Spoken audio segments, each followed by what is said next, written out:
Well, hello there. This is Shane with Shane's Reviews, and I hope you're having a great day today. We are going to talk about Agent Pendergast. It's been a minute, and I was kind of reticent about picking this one up because if you remember the last one, I was like, well, I wish I had done this, or maybe fall back in love with the character that you're writing, that kind of a thing.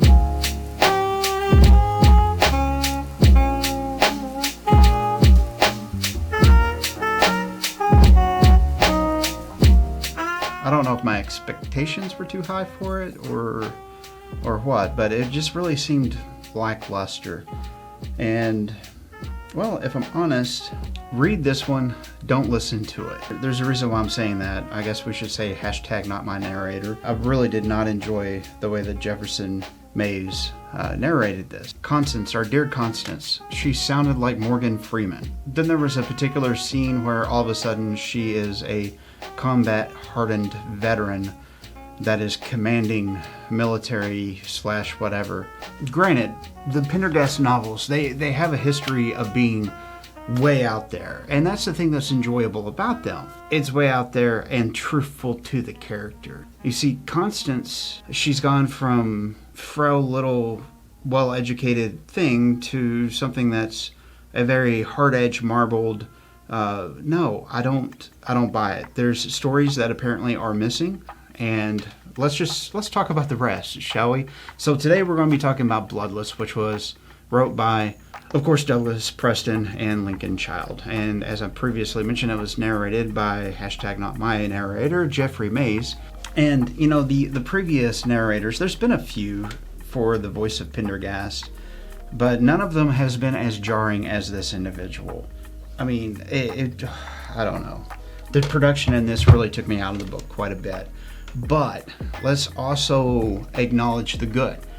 This is more of along the lines of like the old school Pendergast books where things were absolutely fantastical in many ways. I appreciate that. I don't want to make it sound like it was a bad book. I think if I had actually read the hard copy first, I would have absolutely loved the story, minus the part with Constance. That part just did not ring true.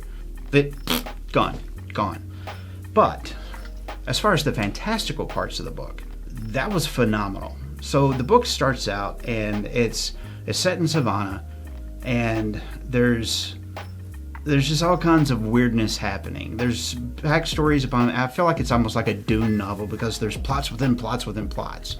But with that being said, they're all kind of necessary to get to the end. And the end, as the second book of one of their trilogies usually is just as muddy as it was before it began. But at least there's a little bit of clarification so that you'll want to finish up on the next one that comes out, right?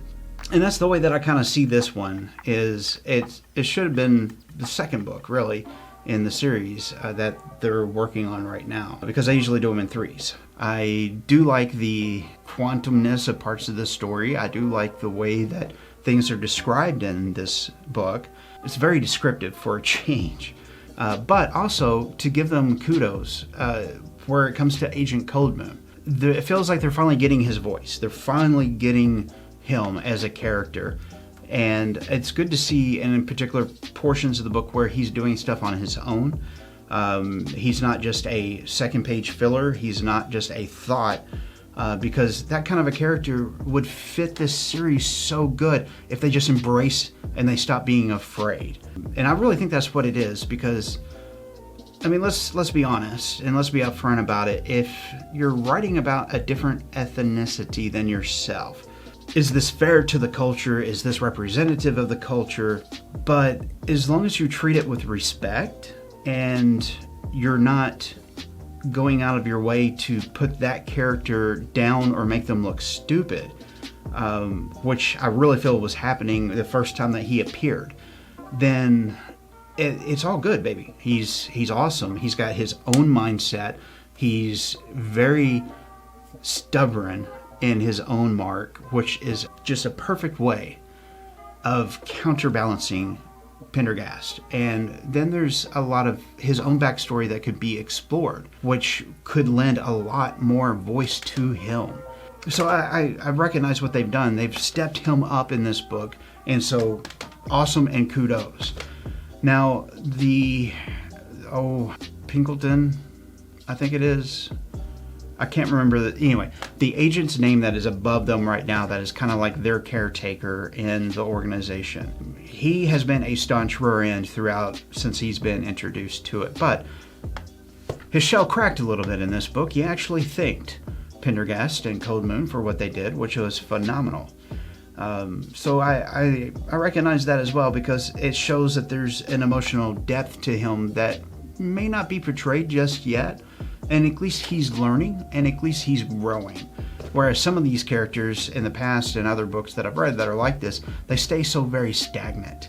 And that's one of the reasons why I lose interest in it. And that's also the reason why I got this, is because they're not afraid to experiment for the most part. And I also appreciated the way that they made a callback to our good friend, the Mist Detective D'Augusta. I mean, he's not a detective now, but he was a phenomenal character, and really, he was pretty much the one that carried the series for so long, because I was always interested to see how his common sense, no nonsense way of getting stuff done, how that was going to interfere with Pendergast, and all that kind of thing. And don't get me wrong, Pendergast is a very dangerous man to be around, but at least this time,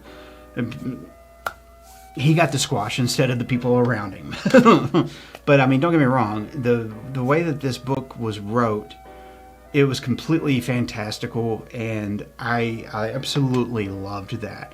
So we end up with this story. It starts out like, is there a vampire or something? Something is sucking the blood out of, people. And there's like 2 deaths, they're unexplained, and now Cold Moon and Pendergast, as well as Constance, get kidnapped by the FBI as they were supposed to be on their way home so they could go to their separate places. And come to find out, they've been kidnapped, and they're going to go take a look at this. And this is where things start to spiral a little bit, and we see some of that old school Pendergast, like investigational style of where he makes these huge intellectual leaps, and it's a whole lot of fun is what it amounts to. I like the way that they take a trip and they meet this old school doctor. I like the way that they put 2 and 2 together. I like how the stories, although the front one looks like it's completely not connected, but it actually is. And the way that these intuitive jumps and leaps and mental gymnastics is done, to the point of which Pendergast finally gets down to the bottom of it, but then realizes that there's a overarching issue that really needs to be dealt with. And that's where the book gets real serious, but that's also where it kind of broke down. And I hated that. I hated it for the authors, moreover, and I hated it for the characters too. It's not that any main character that should be moving on to the next book was killed or anything like that, but moreover, it was just the trust that you put into the author to handle their characters, right? That might have been broken a little bit with me, and I've already made that plain and clear at the beginning with Constance. But anyway, I don't think Cold Moon was out of the ordinary. I don't think that Pendergast was out of the ordinary. She's the only one that didn't fit. It would have been better if they had just seriously introduced like a second character. The big question is this worth your time, efforts, and energies? Audiobook speaking, not so much. I mean, I cannot describe. Well, I can, but it would just take so long. The voice character choices that the narrator made for this were just not good. Let's be upfront with it. And don't get me wrong, it's one of those things, if not every narrator is going to be for every person, just like not every book from every author is for every person. And that kind of thing. I get that. I'm just saying for myself, I didn't like it. If you want to hear Constance Dunn as Morgan Freeman, you want to hear Pendergast sound like kind of like a dumb hick, this is the book for you. Because that's the way that I took it. That's the way that it seemed. And it seemed like at about the 3/4 mark, he had kind of started being more fair to the character of Pendergast in the way he was speaking. But in the beginnings of it, it wasn't good sauce at all. I couldn't go with it. But I forced myself to get through it. And I'm glad that I did, because the rest of it, the authors, they saved my experience with this, where if it had just been, I'll put it like this, if the previous book had been narrated by this person in this way, I would have wrote this series off altogether. It would have been that kind of an experience. So yes, it is worth your time, efforts, and energies if you get the hard book copy. If you just got to get the audiobook, then go with caution. So overall, I enjoyed the literature. I enjoyed the story, the backstory, the plots within plots, all that kind of thing. It was a good read. The narration, I think I've already beaten that horse to death. I'm kind of on the rocking chair on if they come out with another one, if I will get it or not.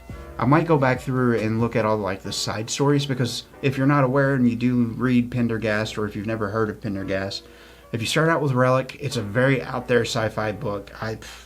10 out of 10 for me. I love that story. So if you've never heard of him, check it out. It's going to mostly revolve around Degusta, but you'll see this FBI agent keep popping up in these weird places, and that's who we've gotten to now, is this Pendergast. I might go through the rest of the universes, or the rest of the books in the universe that I haven't caught up on in quite some time, and just see what all else has been put in, because there's so many side stories that complement all this, because you'll get these characters, and Code Moon might be one of those characters that's in one of these side books that I never read.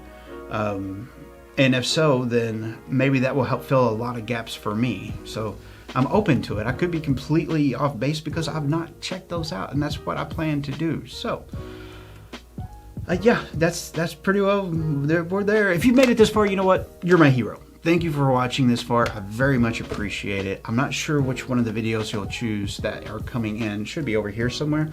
But if you happen to pick that one, I will see you in the next video.